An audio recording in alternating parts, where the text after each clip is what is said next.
ಸಾವು ಆರೋಪ ಇದು. ಮೃತ ಮಗುವಿನ ಪೋಷಕರು ವೈದ್ಯರ ವಿರುದ್ಧ ಪ್ರತಿಭಟನೆಯನ್ನ ನಡೆಸಿದ್ದಾರೆ. ಪ್ರತಿಭಟನಾ ಸ್ಥಳಕ್ಕೆ ಮಿಮ್ಸ್ ನಿರ್ದೇಶಕ ನರಸಿಂಹಮೂರ್ತಿ ಕೂಡ ಭೇಟಿಯನ್ನು ಕೊಟ್ಟರು. ಎಸ್ಪಿ ಮಲ್ಲಿಕಾರ್ಜುನ್ ಬಾಲ್ದಂಡಿ ಹಾಗೆ ಎಸಿ ಶಿವಮೂರ್ತಿ ಅವರು ಭೇಟಿಯನ್ನ ಕೊಟ್ಟರು. ಮೊನ್ನೆ ತಾನೇ ಒಂದು ಮಗು ದಾರುಣವಾಗಿ ಅಂತ್ಯ ಕಂಡಿತ್ತು.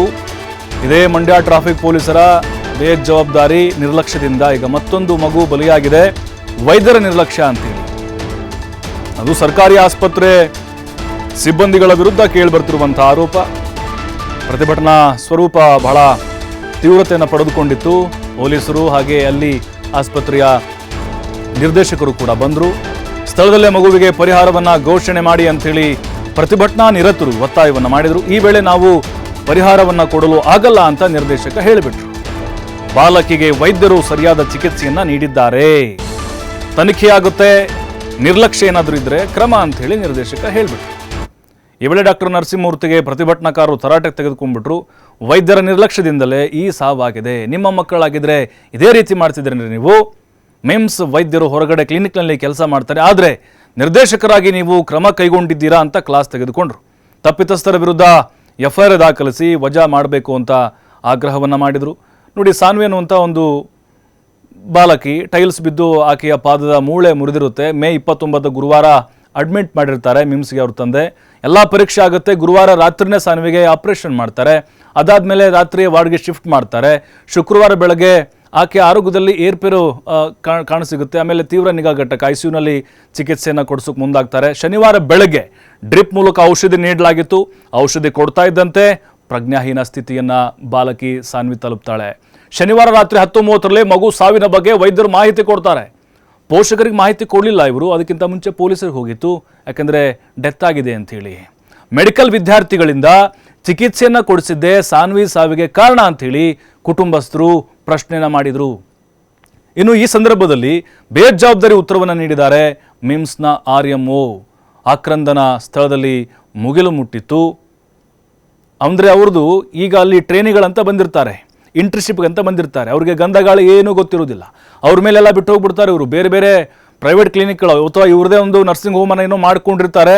ಇಲ್ಲಿ ಸಿಗ್ನೇಚರ್ ಮಾಡೋದು, ನೋಡೋದು, ಅಲ್ಲಿ ಹೋಗೋದು. ಇವರು ತಳಬುಡ ಗೊತ್ತಿಲ್ಲದವರು ಟ್ರೀಟ್ಮೆಂಟ್ ಮಾಡದೆ ಏನೋ ಮಾಡಿದೆ ಅಂತ ಹೇಳಿ ಅಲ್ಲಿ ಅಮಾಯಕರ ಸಾವಿಗೆ ಕಾರಣ ಆಗ್ತಿದ್ದಾರೆ ಅನ್ನುವಂಥ ಆರೋಪ ಇದೆ.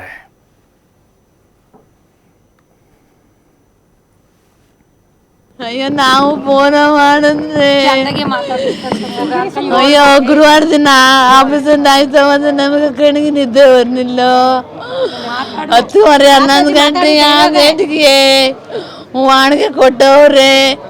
ಆಪರೇಷನ್ ಆಯ್ತು ಕಣಮ್ಮ, ನಾನು ಚಂದಾಗವನಿ ಎಂದ ನನ್ನ ಮಗಳು. ಎಲ್ಲರೂ ಚೆನ್ನಾಗವನಿ ಅಂದರು.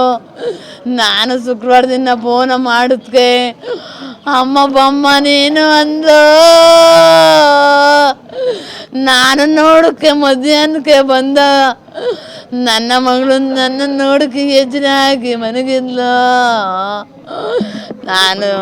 ನಾನು ಶುಕ್ರವಾರ ನೋಡಿ ಅಯ್ಯೋ ಮಗಳೇ ಇಂಥ ಕೆಲಸ ಆಯ್ತಲ್ಲ, ನಮ್ಮ ಹೆಸರು ಮಾಸ್ಗೆ ತತ್ತೀನಿ ಎಂದು ಹಿಂಗೆ ಮನಗ್ತೀನಿ ಅಂತ ನನಗೆ ಗೊತ್ತಿರಲಿಲ್ಲ ಮಗಳೇ ಎಂದದ್ಕೆ.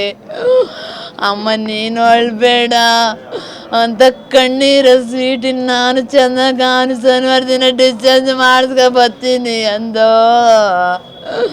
ನಾನು ನನ್ನ ಮಗಳೇ ಅಂದ್ಲು, ನನ್ನ ಕಣ್ಣೀರು ಸ್ವೀಟಿ ಅಳ್ಬೇಡ ಅಮ್ಮ ನೀನು, ನಾನು ಚೆಂದಾಗಿ ನೋಡ್ಕೊತೀನಿ, ಡಿಸ್ಚಾರ್ಜ್ ಆಗಿ ಬರ್ತೀನಿ ಶನಿವಾರ ಅಂದು. ನಾನು ಅನ್ನ ಉಣಿಸಿ ನೀರು ಕುಡಿಸಿ ಗುಳಿಗೆಯನ್ನು ನುಂಗ್ಸಿದೆ.